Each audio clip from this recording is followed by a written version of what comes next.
September 15, 2024, 3:47 a.m.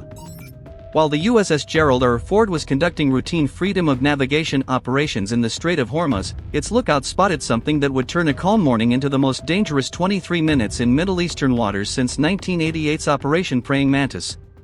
17 IRGC fast attack craft were racing toward one of the world's most advanced aircraft carriers at an estimated 45 knots.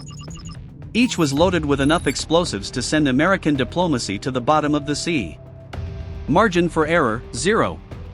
Reaction time, 8 minutes, 32 seconds. What the Americans didn't know was that this moment had been planned for months in underground bunkers beneath Tehran. Codenamed Operation Shahab, a nod to Iran's ballistic missile program, the plan aimed to either force the US Navy to retreat from Iranian waters or hand Tehran a propaganda victory by closing the Strait of Hormuz. What Tehran hadn't calculated was that they were facing one of the most lethal naval forces in human history, crews armed with defenses capable of shredding Iran's fast boats with ease, sailors who had mastered sea warfare long before the Islamic Republic even existed.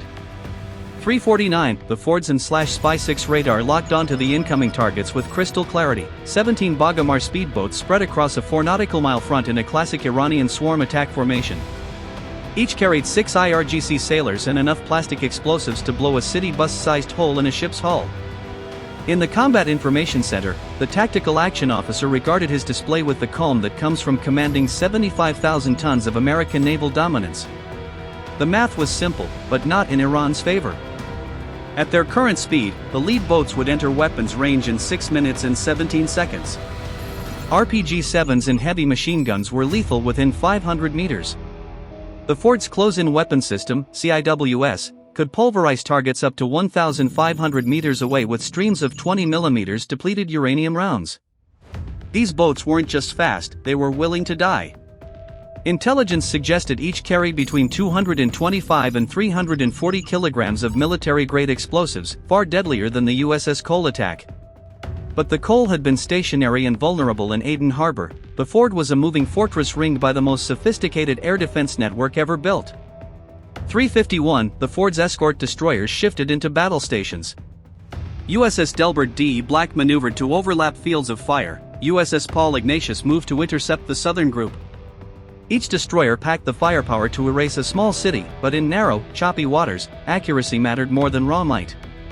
The Iranians knew US rules of engagement by heart. They counted on the Americans hesitating to fire on small craft in international waters that hadn't yet shown clear hostile intent. Their plan was to sustain that hesitation until they were in explosive range. What they didn't know was that those rules had quietly changed after the Cole attack. Any small craft closing at high speed was now considered a clear and imminent threat. On the Ford's flight deck, the scene turned into the controlled chaos unique to American carriers. F-35C Lightning IIs from VFA 147 Argonauts were catapulted into the night every 30 seconds. Thanks to their radar stealth, the Iranians had no idea the jets were already scanning them from maximum range. 3:53, the lead Iranian boat crossed the attack line at 2,000 meters. At that speed and distance, brandishing weapons constituted an act of war under international law. The Ford's commanding officer had authority to fire, but waited 47 more seconds to remove any doubt about hostile intent. Iran's tactic was classic IRGC approach from multiple directions simultaneously to overwhelm defenses. It had worked on oil tankers in the 1980s. Against 21st century naval aviation, it was primitive. F-35CS, cruising at 15,000 feet, tracked the speedboats with thermal imaging as if under a microscope. The Ford's Sea Sparrow missiles locked onto the lead boats, capable of striking engine blocks with pinpoint precision at 50 kilometers. Attacking a carrier strike group with RPGs and speedboats was like challenging a main battle tank with sticks and stones. 3:55, the Iranians made their fatal mistake, breaking stealth to fire a flare.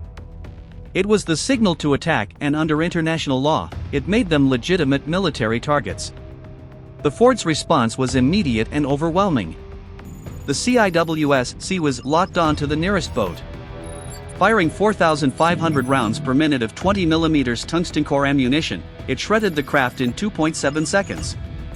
The onboard explosives erupted into a fireball that lit the sky 60 meters high. The remaining 16 boats scattered in panic, but they were already inside the Ford's defensive ring. The destroyers targeted engines with radar-guided 127mm shells, disabling 3 more within seconds. F-35CS surgically crippled others with precision strikes. The planned attack collapsed in under 4 minutes.